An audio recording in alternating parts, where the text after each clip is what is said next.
Hi friends, welcome back to my channel. This is Mufeeda Noufal from my fashion. ഇനി ഞാൻ നിങ്ങൾക്ക് share ചെയ്യുന്നത് ഇതുപോലെ പഫ് ആയിട്ടുള്ള പഫ് സ്ലീവ്, ഹാഫ് സ്ലീവ് എങ്ങനെയാണ് നമ്മൾ സ്റ്റിച്ച് ചെയ്തതെന്നുള്ളതാണ്. ഇത് റിക്വസ്റ്റഡ് വീഡിയോ ആണ്. അപ്പം നമ്മൾ അതിൽ ഞാൻ നോർമലായിട്ടുള്ള സൈസും പിന്നെ ഞാനിപ്പോൾ ഈ ചെയ്തിട്ടുള്ള സ്റ്റേസും, അതായത് മിനിമം ലുക്കാണ് കേട്ടോ. ഇത് നമ്മൾ ഇനി കൂടുതൽ ചെയ്യണമെങ്കിൽ ആ ഒരു രീതിയിലുള്ളതും കൂടെ പറയുന്നുണ്ട്. നമുക്ക് ആദ്യം പാറ്റേൺ കട്ട് ചെയ്യാം. ഞാൻ എല്ലാ ഇത് ചെയ്യുന്ന സമയത്ത് പാറ്റേൺസ് ഓൾറെഡി കട്ട് ചെയ്ത് വെക്കാറുണ്ട്. കാർഡ്ബോർഡിലാണ് ചെയ്യുന്നത്. എന്തെങ്കിലും ഓൾറെഡി ഉള്ളതുകൊണ്ട് ഞാനിപ്പോൾ ഈ ഒരു ഫാബ്രിക്കിൽ ചെയ്തെടുക്കാൻ കഴിയുന്നത്. അപ്പോൾ നമ്മൾ ഫാബ്രിക് ഒന്ന് രണ്ടായിട്ട് ഫോൾഡ് ചെയ്ത് വെക്കാം. അതിനുശേഷം നമുക്ക് മെഷർമെൻറ്റ്സ് മാർക്ക് ചെയ്യാം. ഞാൻ ആദ്യം നോർമൽ സ്ലീവ് ഉണ്ട്, ഹാഫ് സ്ലീവ് എങ്ങനെയാണ് നമുക്ക് മേക്ക് ചെയ്യാന്നുള്ളത് നോക്കാം. ഞാനിവിടെ 5 ഇഞ്ച് ലെങ്ത്തും 4 ഇഞ്ച് വിഡ്ത്തും വരുന്ന രീതിയിൽ ഫാബ്രിക് എടുത്തിട്ടുണ്ട്. 2 ഇഞ്ച് നമ്മൾ സ്ലീവിൻ്റെ ലെങ്ത്തും കൂടെ മാർക്ക് ചെയ്തിട്ട് ആംഹോൾ എടുക്കുന്ന സമയത്ത് 6 ഇഞ്ച് മിനിമം ആണ്. ആ ഒരു രീതിയിൽ കർവ് വെച്ചിട്ട് നമ്മൾ വെച്ചിട്ട് പിന്നെ 4 ഇഞ്ചസാണ് നമ്മൾ സർക്കിൾ വരുന്നത്. അതൊന്ന് മാർക്ക് ചെയ്തിട്ട് നമുക്ക് ഇതുപോലെ പാറ്റേൺ കട്ട് ചെയ്തിട്ട് പിന്നെ ഹാഫ് സ്ലീവിൻ്റെ ഉണ്ട് നോർമലായിട്ട്. നിങ്ങൾ മേക്ക് ചെയ്യുന്ന സമയത്ത് ഇതുപോലെ ഓരോന്ന് പാറ്റേൺസ് ആക്കി വെച്ചാൽ നമുക്ക് യൂസ് ചെയ്യാൻ പറ്റും. പിന്നെ നമുക്ക് പഫ് സ്ലീവ്, ഇത് മട്ടൺ പഫ് സ്ലീവിന് ഈ ഒരു സെയിം സാധനം നമുക്ക് യൂസ് ചെയ്യാം. ലെഞ്ച് വിഡ്ത്തും അതുപോലെ തന്നെ 8 ഇഞ്ച് ലെങ്ത്തുമാണ് ഞാൻ എടുത്തിട്ടുള്ളത്. അതായത് നമുക്ക് സ്ലീവിന് ലെങ്ത്ത് വേണ്ടത് 4 ഇഞ്ചസാണ്. അപ്പോൾ 4 ഇഞ്ച് ഞാൻ എക്സ്ട്രാ എടുക്കുന്നത്. അപ്പോൾ ആ 4 ഇഞ്ച് ഞാൻ മാർക്ക് ചെയ്തിട്ടുണ്ട്. ഇനി ആ 4 ഇഞ്ചിൻ്റെ ഇവിടെ നിന്നാണ് നമുക്ക് ആ 2 ഇഞ്ച് നമ്മൾ സ്ലീവിൻ്റെ കർവ് മാർക്ക് ചെയ്തിട്ട് ഇതാക്കേണ്ടത്. അതുപോലെ 4 ഇഞ്ച് നമ്മൾ സ്ലീവിൻ്റെ ഇത്, അതായത് നോർമൽ സ്ലീവ് നമ്മൾ നേരത്തെ ചെയ്ത അതേ പാറ്റേൺ. പിന്നെ നമ്മൾ നെക്സ്റ്റ് ഇവിടെ വന്നിട്ട് അതായത് സ്ലീവിൻ്റെ ടോപ്പ് പാർട്ടിലേക്ക് വന്നിട്ട് അവിടെ 2.5 ഇഞ്ച് മാർക്ക് ചെയ്തിട്ട് ഇതുപോലെ കർവ് നമ്മൾ ആംഹോളിൻ്റെ കർവ് വെച്ചതിന് ശേഷം എല്ലാ പോയിൻറ്റ്സും ജോയിൻ ചെയ്തിട്ട് പാറ്റേൺസ് നമുക്ക് കട്ട് ചെയ്ത് എടുക്കാം. അപ്പോൾ ഇതാണ് നമ്മൾ പാറ്റേൺ വരുന്നത്. ഞാൻ യൂസ് ചെയ്യുന്നതാണ്. അപ്പോൾ ഇത് ചില ആൾക്കാർ ഡിഫറെൻറ്റ് രീതിയിലായിരിക്കും ചെയ്യുക. ഞാൻ ഈ ഒരു പാറ്റേണിലാണ് ചെയ്യുക. ഈ ഒരു ലുക്കാണ് ഉണ്ടാവാം, ഫിനിഷിംഗ് ഉണ്ടാവാം. അപ്പോൾ ഇതിൽ ഇപ്പോൾ ഞാൻ ഈ ചെയ്തിട്ടുള്ള വർക്കില്ലേ, അതിൽ 1 ഇഞ്ച് ഞാൻ കുറച്ചിട്ടുണ്ട്. അതുപോലെ തന്നെ നമ്മൾ അധികം പഫ് ആയിട്ടുള്ള, കാരണം കസ്റ്റമറിന് അധികം പഫ് ആയിട്ട് വേണ്ടാന്ന് പറഞ്ഞിട്ടുണ്ടായിരുന്നു. അതിന് ലെങ്ത്തും വേണ്ടാന്ന് പറഞ്ഞിട്ടുണ്ടായിരുന്നു. നോർമൽ ലുക്കിൽ മതി പറഞ്ഞിട്ടുണ്ട്. അപ്പോൾ അതാണ്. അപ്പോൾ നമ്മൾ ഫാബ്രിക് എടുക്കുമ്പോൾ കറക്റ്റായിട്ട് എടുക്കാം. നമുക്ക് എക്സ്ട്രാ പഫ് ആയിട്ട് വേണമെന്നുണ്ടെങ്കിൽ വിഡ്ത്തും ലെങ്ത്തൊക്കെ ഒന്ന് ജസ്റ്റ് കൂട്ടിയാൽ മതി. പക്ഷേ ഇതിൽ കുറയ്ക്കരുത്. ഈ ഒരു ഇതിൽ കുറച്ചാൽ പിന്നെ നമുക്കുണ്ടോ ചില ആൾക്കാരെ വർക്കൊക്കെ കണ്ടില്ല, പഫ് സ്ലീവ് ആണെങ്കിലും അതൊരു വൃത്തിയില്ല, നമ്മൾ തുണി തികയാതെ ചെയ്ത പോലെയൊക്കെ ഉണ്ടാവും. അപ്പോൾ അങ്ങനെ ചെയ്യാറുണ്ട്. അപ്പോൾ നോർമൽ എടുക്കുന്ന സമയത്ത് നമ്മൾ ഈ ഒരു സൈസൊക്കെ എടുക്കാം. അപ്പോൾ ഞാൻ നോർമലി എടുക്കൽ ഇതാണ്, മെയിൻ ഫാബ്രിക് എടുക്കുന്ന സമയത്ത് 15 ഇഞ്ചാണ് എടുക്കൽ. ഇതിൽ നമുക്ക് അധികം പഫ് ആയിട്ട് വേണ്ടാന്ന് പറഞ്ഞതുകൊണ്ട് 12 ഇഞ്ചാണ് ഞാൻ എടുത്തിട്ടുള്ളത്. അപ്പോൾ നിങ്ങൾ ഇപ്പോൾ നമ്മുടെ വർക്കിൽ കണ്ടല്ലോ, ആ ഒരു ലുക്കാണ് ഉണ്ടാകും. 12 ഇഞ്ച് രണ്ടായിട്ട് ഫോൾഡ് ചെയ്തിട്ട് 12 ഇഞ്ച്. അപ്പോൾ ആ ഒരു ലുക്കാണ് ഉണ്ടാവുക. അതിന് കുറവ് എടുക്കരുത്. അപ്പം എന്തോ ഒരു ലുക്കാണ് ഉണ്ടാവുക. എനിക്ക് അങ്ങനെയാണ് ഫീൽ ചെയ്തിട്ടുള്ളത്. അതുപോലെ തന്നെ നമ്മൾ മെയിൻ ഫാബ്രിക് എടുക്കുന്ന സമയത്ത് എക്സ്ട്രാ 1/2 ഇഞ്ചും കൂടെ ലെങ്ത് എടുക്കാം, അല്ല വിഡ്ത്ത്. അപ്പോൾ ഞാൻ 7 ഇഞ്ചാണ് മറ്റേതിൽ എടുത്തിട്ടുള്ളത്, 1 ഇഞ്ച് കുറച്ചിട്ട്. അപ്പോൾ ഇതിൽ ഞാൻ വിഡ്ത്തെടുക്കുന്ന സമയത്ത് 1/2 ഇഞ്ച് എക്സ്ട്രാ എടുത്തിട്ടുണ്ട്. അതെന്തിനാണെന്നുള്ളത് നമുക്ക് ലാസ്റ്റ് മനസ്സിലാവും നമ്മൾ എക്സ്ട്രാ എന്തിനാണ് എടുക്കുന്നത്. പിന്നെ നമ്മളതിൻ്റെ ആംഹോളിൻ്റെ കർവൊക്കെ ചെയ്ത സമയത്ത് പീസും കൂടി ഇടുന്നതുകൊണ്ട് ഈ ഒരു രീതിയിലാണ് ഞാൻ കട്ട് ചെയ്തെടുത്തിട്ടുള്ളത്. അപ്പോൾ നിങ്ങൾക്ക് ആ ഒരു എത്രയാണ് പ്ലീറ്റ്സ് വരുന്നത്, എത്ര എക്സ്ട്രാ ഫാബ്രിക്സ് എടുക്കുന്നതിനനുസരിച്ചിട്ട് എടുക്കാം. നമ്മൾ ഫാബ്രിക്സ് ഇവിടെ കട്ട് ചെയ്ത് എടുത്തിട്ടുണ്ട്, റെഡിയാക്കിയിട്ടുണ്ട്. നമുക്ക് സ്റ്റിച്ച് ചെയ്യുന്നത് എങ്ങനെ നോക്കാം. ഫസ്റ്റ് ടൈം സ്റ്റിച്ച് ചെയ്യുന്നതാണെങ്കിൽ നിങ്ങൾ എന്തായാലും ഇതുപോലെ സെൻറ്ററിലൊക്കെ ഒന്ന് മാർക്ക് ചെയ്തിട്ട് ഇതുപോലെ ഒന്ന് കട്ട് ചെയ്ത് നോക്കാം. അപ്പോൾ നമുക്ക് സ്റ്റിച്ച് ചെയ്യാൻ എളുപ്പമായിരിക്കും. ഇത് ഞാൻ ചെയ്യുന്ന രീതിയാണ്, വീണ്ടും പറയാണ്. അപ്പോൾ ചോദിച്ചുകൊണ്ട് ഞാനൊന്ന് ഷെയർ ചെയ്യാമെന്ന് വിചാരിച്ചാണ്. അപ്പോൾ നിങ്ങൾക്ക് ചില ആൾക്കാർക്ക് ചിലപ്പം അതിന് ലൈനിങ്ങും കുറേ പ്ലീറ്റ്സൊക്കെ ചെയ്യണമെന്നുണ്ടാവും. അങ്ങനെ ചെയ്യുന്നവർക്ക് അങ്ങനെയും ചെയ്യാം കേട്ടോ. ഞാൻ ചെയ്യുന്ന രീതിയാണ്. ഇത് നമ്മൾ സ്റ്റിച്ച് ചെയ്യുന്ന സമയത്ത് ഫാബ്രിക്കിൻ്റെ ലൈനിങ്ങും ഫാബ്രിക്കിൻ്റെ റോങ് സൈഡും അതുപോലെ തന്നെ മെയിൻ ഫാബ്രിക്കിൻ്റെ നല്ല വശമുള്ള റൈറ്റ് സൈഡും കൂടെ ഫേസ് ടു ഫേസ് വരുന്ന രീതിയിൽ വെച്ചിട്ടാണ് പ്ലീറ്റ്സ് കൊടുക്കുന്നത്. പിന്നെ ചില റഫറൻസ് ബുക്കിലൊക്കെ നമ്മൾ ഈ ഒരു ലാസ്റ്റ് എൻഡിങ് പോർഷനിൽ ഒരു ബോർഡർ പോലെ വരുന്നത് ഞാനിവിടെ സൈഡ് കണ്ടിട്ട്, ഈ ഒരു മോഡലൊക്കെ നമുക്ക് ചെയ്യണമെന്നുണ്ടെങ്കിൽ നോർമലി നമ്മൾ രണ്ടും നല്ല വശത്തേക്ക് തന്നെ സ്റ്റിച്ച് ചെയ്താൽ മതി. അപ്പോൾ നമുക്ക് ലാസ്റ്റ് എന്നിട്ട് അതൊന്ന് കവർ ചെയ്തതിന് വേണ്ടി ആ ബോർഡർ ഒന്ന് വെച്ച് സ്റ്റിച്ച് ചെയ്താൽ മതി. അപ്പോൾ അതിന് എക്സ്ട്രാ ഒരു 1/2 ഇഞ്ചിൻ്റെ ഒക്കെ ബോർഡർ പോലെയാണ് വരുന്നത്. അപ്പോൾ അതിന് എക്സ്ട്രാ 1.5 ഇഞ്ച് എടുത്തിട്ട് നമ്മൾ ഇതുപോലെ ഒന്ന് കവർ ചെയ്തിട്ടൊന്ന് ബോർഡർ പോലെ കൊടുത്താൽ മതി. അതിപ്പോൾ ഞാൻ ഈ ഇതിൽ ചെയ്തില്ല, കാരണം എനിക്കത് അത്ര ഇഷ്ടമല്ല കേട്ടോ. ഇതാണ് എനിക്ക് കൂടുതലും ഞാൻ ചെയ്തിട്ടുള്ളത്. എനിക്കിതാണ് കുറച്ചുകൂടി ഫിനിഷിംഗ് ആയിട്ടുള്ളത്. അതാണ് എനിക്ക് ഇതുപോലെ ഷെയർ ചെയ്യുന്നത്. അപ്പോൾ നമ്മൾ ആ പ്ലീറ്റ്സൊക്കെ സെറ്റ് ചെയ്തതിന് ശേഷം ഇതുപോലെ ഫാബ്രിക് ഇതുപോലെ വെച്ചിട്ട് നമ്മളൊരു സ്റ്റിച്ചസും കൂടെ ഇൻസൈഡ് കൊടുക്കാം. ഇതുണ്ട്. അപ്പോൾ നമുക്ക് ഈ ഒരു ഇതിൽ കിട്ടിയിട്ടുണ്ട്.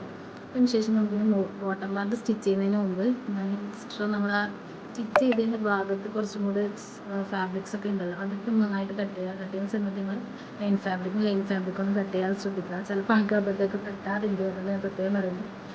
ഇനി നമുക്ക് ഫാബ്രിക് ഹൈഡ് ചെയ്തിട്ട് ഇങ്ങനെ സ്ലീവ് സ്റ്റിച്ച് ചെയ്ത് നോക്കാം. അതിന് മുമ്പ് ബീഡ്സ്, ഇതിലിപ്പോൾ ഈ ഒരു ഫാബ്രിക്കിൽ കുറച്ച് ബീഡ്സ് കുറവായതുകൊണ്ട് നമുക്കിങ്ങനെ മറ്റേ ഇതൊന്നും ഒത്തിരി കുത്തേണ്ട ആവശ്യമില്ല. ജസ്റ്റ് ആ ഒരു ഇതിലൊക്കെ എന്നത് ഞാൻ ജസ്റ്റ് കട്ട് പോലെ കട്ട് ചെയ്താൽ മതി. അപ്പോൾ ഇതുപോലെ വെച്ചിട്ടാണ് ഞാൻ ഹൈഡ് ചെയ്ത് സ്റ്റിച്ച് ചെയ്യുന്നത്. അപ്പോൾ നമുക്ക് സ്റ്റിച്ചസൊക്കെ ഹൈഡ് ആയിട്ട് കിട്ടിയിട്ടുണ്ട്. ഇപ്പോൾ കണ്ടില്ലേ, നമുക്ക് നമ്മളാ ഒരു മെഷർമെൻറ്റ് കറക്റ്റായിട്ട് എടുത്തിട്ടുണ്ടെങ്കിൽ നമുക്ക് 1/4 ഇഞ്ച് എക്സ്ട്രാ എടുത്താൽ മതി സ്ലീവിങ് അലവൻസ്. കാരണം നമ്മളെല്ലാം ഹൈഡ് ചെയ്തിട്ട് ഉള്ളിലേക്കാണല്ലോ സ്റ്റിച്ച് ചെയ്യുന്നത്. അപ്പോൾ അതാണ് ഞാൻ അത്ര ഫാബ്രിക് എടുത്തിട്ടുള്ളൂ. പിന്നെ നമ്മൾ ബോട്ടം പാർട്ടിലേക്ക് സ്റ്റിച്ച് ചെയ്ത് ബീഡ്സൊക്കെ എങ്ങനെ സെറ്റ് ചെയ്യുന്നത് നോക്കാം. ബീഡ്സ് അങ്ങനത്തെ ഉണ്ടെങ്കിൽ സ്റ്റിച്ചസ് നമുക്ക് സൂചി പൊട്ടിപ്പോകുന്നതുകൊണ്ടുണ്ടാവും. അപ്പോൾ നമ്മൾ സ്റ്റാർട്ട് ചെയ്യേണ്ടത് ഈ ഒരു പോർഷൻ, നമ്മൾ സ്റ്റിച്ചസ് ലാസ്റ്റ് ക്ലോസ് ചെയ്തിട്ടില്ലേ, ഹൈഡ് ചെയ്ത് സ്റ്റിച്ച് ചെയ്ത് ആ ഒരു ഭാഗം സ്റ്റാർട്ട് ചെയ്തിട്ട് നമ്മൾ പിന്നെ മുകളിലോട്ട് വരുന്നതോറും പ്ലീറ്റ്സ്, അതിന് മുകളിൽ മെയിൻ ഫാബ്രിക്കിന് പ്ലീറ്റ്സ് ഇട്ട് കൊടുത്തിട്ട് നമ്മൾ ലൈനിങ്ങിലേക്ക് സെറ്റ് ചെയ്ത് കൊടുക്കുകയാണ് ചെയ്യുന്നത്. നിങ്ങൾക്ക് ഇങ്ങനെ ചെയ്യാൻ ബുദ്ധിമുട്ടുണ്ടെങ്കിൽ നിങ്ങൾക്ക് മെയിൻ ഫാബ്രിക്കിൽ ഓൾറെഡി ഫസ്റ്റ് തന്നെ പ്ലീറ്റ്സ് ഇട്ട് സെറ്റ് ചെയ്തിട്ട് ഈ സ്റ്റിച്ചസൊക്കെ ചെയ്താൽ മതി. അപ്പോൾ കുറച്ചും കൂടി എളുപ്പമായിരിക്കും. ഞാനിപ്പോൾ ഇത് ചെയ്യുമ്പോൾ ചിലപ്പോൾ എന്തെങ്കിലും കൺഫ്യൂഷൻ ഉണ്ടെങ്കിൽ നിങ്ങൾ അങ്ങനെ ചെയ്താൽ മതി. രണ്ട് സൈഡ് നമുക്ക് ബോട്ടം പാർട്ടിലേക്കും ബോഡി ടോപ്പ് പോർഷനും രണ്ട് സ്ഥലത്തും ആദ്യം തന്നെ പ്ലീറ്റ്സ് ഇട്ട് കൊടുക്കാം മെയിൻ ഫാബ്രിക്കിൽ. അതൊന്ന് സ്റ്റിച്ച് ചെയ്തിട്ട് നൂല് വലിപ്പോ അല്ലെങ്കിൽ ഗ്യാപ്പിംഗ് ഫിറ്റേഴ്സ് ചെയ്തിട്ട് പ്ലീറ്റ്സ് സെറ്റ് ചെയ്തിട്ട് നമ്മൾ ലൈനിങ്ങിലേക്ക് സെറ്റ് ചെയ്താൽ മതി. നമ്മൾ രണ്ട് സ്ലീവ് ഇതുപോലെ സ്റ്റിച്ച് ചെയ്തെടുത്തിട്ടുണ്ട്.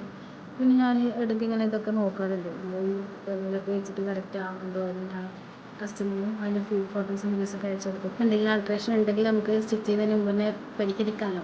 അപ്പോൾ ഞാൻ അധികം സ്ലീവൊക്കെ ഹൈഡ് ചെയ്തിട്ടാണ് സ്റ്റിച്ച് ചെയ്യുന്നത്. അപ്പോൾ ഞാൻ ഓൾറെഡി ബോഡിയൊക്കെ ഫുൾ സ്റ്റിച്ച് ചെയ്ത് ക്ലോസ് ചെയ്തിട്ടുള്ളത്. അപ്പോൾ നമുക്ക് എന്തെങ്കിലും ചെയ്യുന്നില്ല. അപ്പോൾ എനിക്ക് അങ്ങനെ സ്റ്റിച്ച് ചെയ്യണമെന്ന് ആഗ്രഹമുള്ളവർക്ക് നമ്മൾ പ്രീവിയസ് ആയിട്ടുള്ള വീഡിയോസിൽ സ്ലീവൊക്കെ നമ്മൾ ഹൈഡ് ചെയ്തിട്ട്, അതായത് ലൈനിങ്ങിൻ്റെ ഉള്ളിലേക്ക് വെച്ചിട്ട് സ്റ്റിച്ച് ചെയ്യുന്നുണ്ട്. അപ്പോൾ അങ്ങനെയാണ് നോക്കുക. ഈ ഒരു സെയിം പാറ്റേണിലുള്ള ഫ്രോക്ക് തന്നെയാണ് പറ്റുന്ന സ്റ്റിച്ചിങ് വീഡിയോസ് ഞാൻ ഉൾപ്പെടുത്തിയിട്ടുണ്ട്. ഇനി നമ്മൾ സിബ് ലൈനിങ് ഫാബ്രിക്കൊക്കെ സെയിം കളർ യൂസ് ചെയ്തതാണ് കുറച്ചും കൂടി പെർഫെക്ഷൻ ഉണ്ടാവാം. ഞാനിതിലൊക്കെ ഹൈഡ് ചെയ്ത് സ്റ്റിച്ച് ചെയ്തിട്ടുണ്ട്. എന്നാൽ നമ്മൾ വൈറ്റ് ആണ് ഞാൻ പൊതുവേ എല്ലാത്തിലും യൂസ് ചെയ്തത്, കാരണം നമ്മൾ ബൾക്കായിട്ട് വാങ്ങാൻ അങ്ങനെയാണ്. അപ്പോൾ ലാസ്റ്റ് ടൈം ചെയ്ത സമയത്ത് ഒരു കസ്റ്റമർ നമ്മൾ റിവ്യൂ പിക്കായിരുന്ന സമയത്ത് അതിന് ബേക്കിലിങ്ങനെ വീഡിയോയിൽ ഇങ്ങനെ കാണുന്നുണ്ട്. ഞാൻ ഇന്ന് ഷെയർ ചെയ്ത് തന്നതാണ് ഒരു വീഡിയോ. അപ്പോൾ അതിലിങ്ങനെ വൈറ്റ് കളർ ഇങ്ങനെ കാണുന്നുണ്ടായിരുന്നു. എനിക്ക് എന്തോ ഒരു ബുദ്ധിമുട്ടായി തോന്നി. നമ്മൾ ചെയ്തിട്ട് അത് എന്തോ ഒരു പെർഫെക്ഷൻ ഇല്ലാത്തത്. ഇപ്പം ഞാൻ ശ്രദ്ധിക്കാറുണ്ട് ഒരു കസ്റ്റമർ നമ്മളെപ്പോഴും പോയൊന്നുമില്ല. ഞാനിപ്പം ജിപ്പൊക്കെ ഞാൻ സെയിം കളർ തന്നെ ഇപ്പോൾ എടുക്കാൻ തുടങ്ങി. അല്ലെങ്കിൽ ഞാനിങ്ങനെ ജിപ്പൊക്കെ ഇങ്ങനെ ഹോൾസെയിലായിട്ട് വാങ്ങിയിട്ട് അങ്ങനെയൊക്കെ ചെയ്തിട്ടുണ്ട്. ഇതിന് ഞാൻ ജിപ്പ് കറക്റ്റ് സെയിം ഷെയ്ഡിൽ വെച്ചിട്ടുണ്ട്. പിന്നെ നമ്മളിത് ഇതുപോലെ നമ്മൾ സ്ലീവ് ഇതുപോലെയാണ് സെറ്റ് ചെയ്യുന്നത്. അതായത് നമ്മൾ ആകുമ്പോൾ ആ ഒരു ഇതുണ്ടല്ലോ, അതൊക്കെ സ്റ്റിച്ച് കൊണ്ടാണ് നമ്മൾ സ്റ്റിച്ച് രണ്ട് സൈഡും ഇതുപോലെയാണ് തന്നെ ആ സ്റ്റിച്ച് ചെയ്യും. അപ്പോൾ നമുക്ക് എക്സ്ട്രാ നമ്മുടെ പ്ലീറ്റ്സൊക്കെ ഉണ്ടെങ്കിൽ നമുക്ക് മുകൾ വശത്തേക്ക് നമ്മൾ സെറ്റ് ചെയ്തെടുക്കാം. അങ്ങോട്ടും ഇങ്ങോട്ടൊക്കെ ആയിട്ട് നമുക്ക് അതൊക്കെ ക്ലിയർ ചെയ്യാം. ഇപ്പോൾ സ്ലീവ് രണ്ട് സൈഡും ഞാൻ ഇതുപോലെ സ്റ്റിച്ച് ചെയ്തിട്ട് അറ്റാച്ച് ചെയ്ത് വെക്കുന്നുണ്ട്. നമ്മളിനി ബോർഡർ വരുന്ന രീതിയിലാണെങ്കിലും നമുക്ക് ഈ രീതിയിൽ തന്നെ മെഷർമെൻറ്റും കാര്യങ്ങളൊക്കെ എടുക്കാം. എക്സ്ട്രാ നമ്മൾ ആ ഒരു ബോർഡർ ഉണ്ടല്ലോ, ഞാനിപ്പം ലാസ്റ്റ് ടൈം ചെയ്തിട്ടുണ്ട് ഫ്രോക്കിലൊക്കെ അതുപോലെ ബോർഡർ വെച്ചിട്ട് ചെയ്തിട്ടുണ്ട്. അപ്പോൾ അതിൽ നമ്മൾ എക്സ്ട്രാ ഒരു ബോർഡർ എടുക്കുന്നേ ഉള്ളൂ. നന്നായിട്ട് സ്റ്റിച്ച് ചെയ്തിട്ട് ഇനി എക്സ്ട്രാ നമുക്ക് ഇവിടെ എന്തെങ്കിലും ഫാബ്രിക് വരുന്നുണ്ടെങ്കിൽ അത് സെൻറ്ററിലേക്കായിട്ട് പ്ലീറ്റ്സ് കൊടുത്തിട്ട് സെറ്റ് ചെയ്ത് ഫിനിഷ് ചെയ്യാം. പിന്നെന്താ വെച്ചാൽ നമുക്ക് ഇനി ഓവർലോക്ക് മെഷീനൊന്നും ഇല്ല, നമ്മൾ ഹൈഡ് ചെയ്ത് സ്റ്റിച്ച് ചെയ്തിട്ടില്ല എന്നൊക്കെ ഉണ്ടെങ്കിൽ നമുക്ക് ചില ആൾക്കാർ ചോദിക്കാറുണ്ട് നിങ്ങൾ ഓവർലോക്ക് മെഷീൻ ഏതാ, ജാക്ക് മെഷീൻ തന്നെ യൂസ് ചെയ്താൽ ഇതുപോലെ പെർഫെക്ഷൻ സ്റ്റിച്ച് ചെയ്യും. ചില ആൾക്കാർ ഇങ്ങനെ വിചാരിക്കുന്നുണ്ട്. അങ്ങനെയൊന്നും ഇല്ല, നമ്മൾ നോർമൽ മെഷീനിലായാലും നമുക്ക് നല്ല നീറ്റായിട്ട് തന്നെ സ്റ്റിച്ച് ചെയ്തെടുക്കാനെല്ലാം പറ്റും. അപ്പോൾ ഓവർലോക്ക് മെഷീൻ ഇല്ലാത്തവർ 2-3 പ്രാവശ്യം സ്റ്റിച്ച് ചെയ്ത് അല്ലെങ്കിൽ കവർ ചെയ്തിട്ടൊക്കെ സ്റ്റിച്ച് ചെയ്താൽ മതി. ഞാനിപ്പോൾ ഈ ഒരു ഇതിൽ ഞാൻ ആ രീതിയിലാണ് കേട്ടോ സൈഡൊക്കെ അങ്ങനെ സ്റ്റിച്ച് ചെയ്തിട്ടുള്ളത്. ബാക്കി വരുന്ന ഫാബ്രിക് നമ്മൾ ഇൻസൈഡൊക്കെ ആക്കിയിട്ട് ഫോൾഡ് ചെയ്ത് സ്റ്റിച്ച് ചെയ്ത് ഫിനിഷ് ചെയ്ത് എടുത്താൽ മതി. ഓവർലോക്ക് ഇതിനേക്കാളും ഭംഗിയുണ്ടാവും. അപ്പോൾ ഞാൻ എക്സ്ട്രാ നമ്മൾ സ്റ്റിച്ചസ് ഇല്ലാത്തവർ ഇതുപോലെ സ്റ്റിച്ച് ചെയ്തിട്ട് നമുക്ക് ബാലൻസ് ഉള്ള ഫാബ്രിക്സൊക്കെ ഒന്ന് കട്ട് ചെയ്ത് സെറ്റ് ചെയ്താൽ മതി.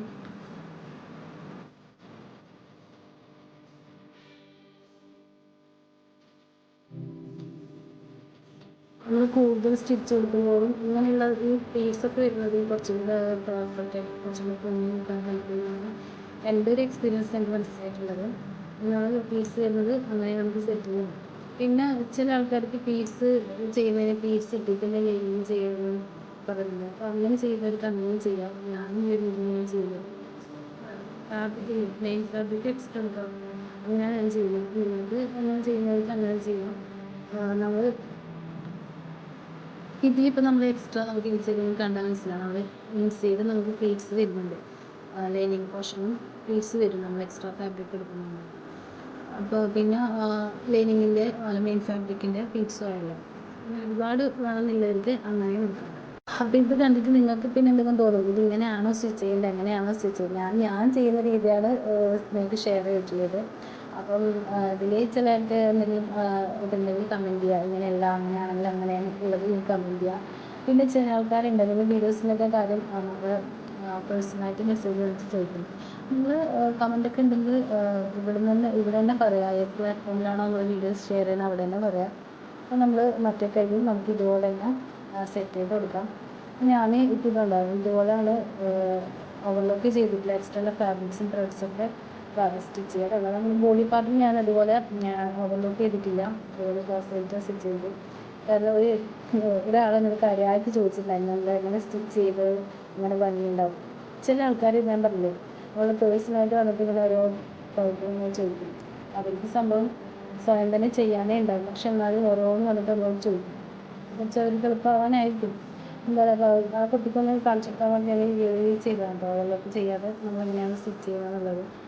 പിന്നെ ഇതുണ്ടോ ഇപ്പോൾ ഈ ഒരു ലുക്കാണ് നമുക്ക് കിട്ടിയിട്ടില്ല. അപ്പോൾ ഞാൻ എക്സ്ട്രാ ഹാഫ് ഇഞ്ച് എടുത്തിട്ടില്ല. അത് ഈ ഒരു ഇങ്ങനെ കവർ ചെയ്തിട്ട് നമ്മൾ കുറച്ച് ഫാബ്രിക് അങ്ങോട്ടേക്ക് പോയാൽ നമ്മൾ ഇൻസൈഡുള്ള സ്റ്റിച്ചസൊക്കെ കാണുമല്ലോ. കുറച്ച് ഇങ്ങോട്ട് നിന്നാൽ ആ ഒരു സ്റ്റിച്ച് കുറച്ച് കവർ ചെയ്യും. അത്രേ ഞാൻ ഉദ്ദേശിച്ചിട്ടുള്ളൂ. അപ്പോൾ നിങ്ങൾക്ക് എക്സ്ട്രാ വേണമെങ്കിൽ എക്സ്ട്രാ എടുക്കാം. ഞാൻ ഹാഫ് ഇഞ്ചസ് എടുക്കുള്ളൂ എക്സ്ട്രാ. അപ്പോൾ എനിക്ക് ഈ ഒരു ഇതാണ് കേട്ടോ കുറച്ചും കൂടെ ഇഷ്ടമായിട്ടുള്ളത്. അപ്പോൾ നിങ്ങൾ മെഷർമെൻറ്റ് ഇത് ഞാനിപ്പോൾ 7 ഇഞ്ചും 12 ഇഞ്ചാണ് ആ ഒരു ഇത് എടുത്തിട്ടുള്ളത്. എക്സ്ട്രാ എടുക്കുകയാണെങ്കിൽ എക്സ്ട്രാ എടുക്കാം. അപ്പോൾ കുറച്ചും കൂടെ ഭംഗി ഉണ്ടാവും. ഞാനിവിടെ സൈഡിൽ കൊടുക്കാം നമ്മൾ നോർമലി ചെയ്യുന്നതൊക്കെ. ഈ ഒരു രീതിയിലാണ് നമ്മൾ ചെയ്യൽ. അപ്പോൾ നിങ്ങൾക്ക് എന്തെങ്കിലും എൻക്വയറീസ് ഉണ്ടെങ്കിൽ കട്ടിങ് സ്റ്റിച്ചിങ് വീഡിയോസ് ഒരുപാട് ആളുകൾ ചോദിക്കുന്നുണ്ട്. ഇൻഷാ അല്ലാഹ് അതൊക്കെ കഴിഞ്ഞിട്ട് നമ്മൾ അപ്ലോഡ് ചെയ്യാം. കാരണം ഇപ്പോൾ നോമ്പും മക്കളെ എക്സാമും കാര്യങ്ങളൊക്കെ ആയതുകൊണ്ടാണ് വീഡിയോസൊക്കെ ഷെയർ ചെയ്തത്. Thank you.